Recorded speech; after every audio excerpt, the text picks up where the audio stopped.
थोड्याशा संतांच्या स्पर्शाने पावन झाला पुणे जिल्हा.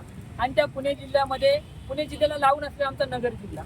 आज आमच्या ताई कालच जो रिझल्ट लागला त्याच्यामध्ये आमच्या ताई क्लास 1 पैकी आमच्या ताईंची निवड झाली. त्याबद्दल तुम्ही जमला पहिले मी तुमच्या सर्वांचं टाळ्या वाजवून स्वागत करतो. खरं तर एमपीएससीचा प्रवास हा सोपा नसतो. अनेक चढ उतार असतात आणि चंद्रांना साथ असते चांदण्यांची, तशी आमच्या ताईला भक्कम साथ आमच्या दाजीने दिली. त्याचं मला विशेष कौतुक आहे. लोक म्हणतात गुलाल लागण्याच्या आधी हळदीपेक्षा गुलाल हे असतो, पण मी म्हणत हळदीनंतर जो गुलाल लागतो तो सगळ्यात श्रेष्ठ असतो आणि तो आज आमच्या ताईला लागल्याचा मला खूप अभिमान आहे. कोणताच प्रवास अगदी सोपा नसतो.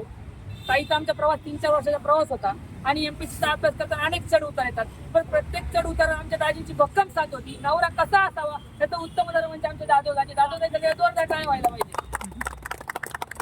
कारण की प्रेम तर सगळेच करतात, पण लग्नानंतरही प्रेम होतं आणि त्या प्रेमानंतर दोन्ही नवरा बायकोचं स्वप्न असतं की आपल्यापैकी दोघांनी अधिकारी व्हावं, तिचं स्वप्न त्यांनी पूर्ण करावं आणि ते स्वप्न पूर्ण करता करता त्याच्यामध्ये 100% साथ असावी.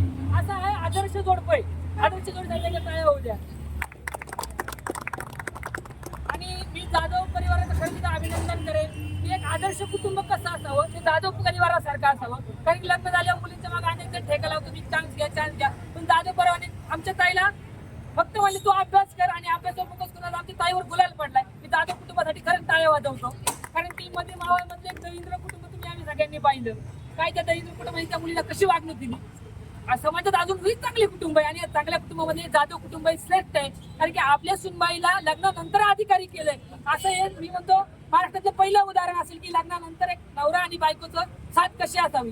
तशी 2 गाडीला चाका असतात, त्या चाका जेव्हा ती एकामेकाची साथ असते तेव्हा ती गाडी चालते. आणि खरंच आमच्या ताईच्या प्रवासात जेवढा ताईचा जो प्रवास ताईचे कष्ट आहे, पण या कष्टाला जर सोबत असेल ते आमच्या दाजींचे. त्यामुळे दाजी असा मिस्टर किंवा असा पती प्रत्येक मुलीला मिळावा. आणि लोक म्हणतात यशस्वी पुरुषामागे एक यशस्वी स्त्रीचा हात असतो, पण आमच्या ताईच्या यशस्वी आमच्या ताईचा 100% हात आहे. कारण की याचा प्रवास मी खूप जवळून पाहिलाय. आजकाल प्रेम खूप करतात, लव्ह मॅरेज होतात, पण अरेंज मॅरेज नंतरही आपल्या बायकोसाठी जो दाबावलं पुढा असतो आणि आपल्या बायकोच्या अंगावर गुलाल पडण्यासाठी तो कष्ट घेतो. असे लोक खूप हातच्या बोटावर मोजण्यात होते. असे आमचे दाजी आमच्या ताईने खूप कष्ट केले आणि तुम्ही सगळे इथं आला त्याबद्दल मी तुमचं अभिनंदन करतो आणि पुन्हा एकदा ताईला पुढील वाटचालीसाठी शुभेच्छा देतो. दाजींनी 2 शब्द बोलावे.